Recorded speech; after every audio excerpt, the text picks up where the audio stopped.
bo'ladi. Keling bo'lmasa birinchi navbatda qanday holatlarda o'zingizga bo'lgan ishonch, ya'ni duh tushishini ko'rib chiqamiz.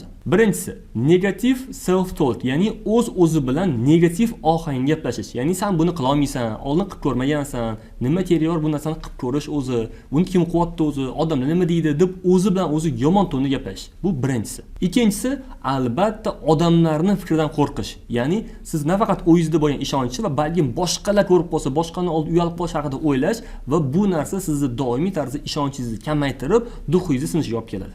Uchinchisi, haddan tashqari ideallashtirish, ya'ni perfeksionist bo'lib fikrlash. Ya'ni siz biror bir ishni yo ideal qilaman, yoki qila olmayman, yoki har safar 100% qilmasam bo'lmaydi deb o'ylayverish va aniq bu narsa 100% bo'lmasa, o'ziga bo'lgan ishonch tushishi olib keladi va albatta duhingiz yana tushib ketadi.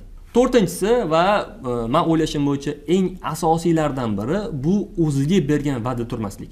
Biz odatda boshqalarga bergan va'damizni turishimiz mumkin, lekin o'zimizga bergan va'damizda turmaymiz. Masalan, men keyingi oydan sport zalga chiqishni boshlayman deb aytamiz-ku, lekin keyingi oy kelganda har xil bahonalar bo'ladi biz sport zalga chiqmasligimiz uchun. Yoki-da ertadan boshlab vaqtli turaman deymiz-ku, ertalab bo'lgan paytda yana 1 soat uxlay deymiz va har safar biror bir ishni boshlaymiz deganimizda o'zimizni bahonalarimiz bilan chalg'itib va'damizni turmaymiz va bu o'zimizga bergan va'damizni turmasga olib keladi va albatta o'zimizga bo'lgan ishonch ham tushib ketadi.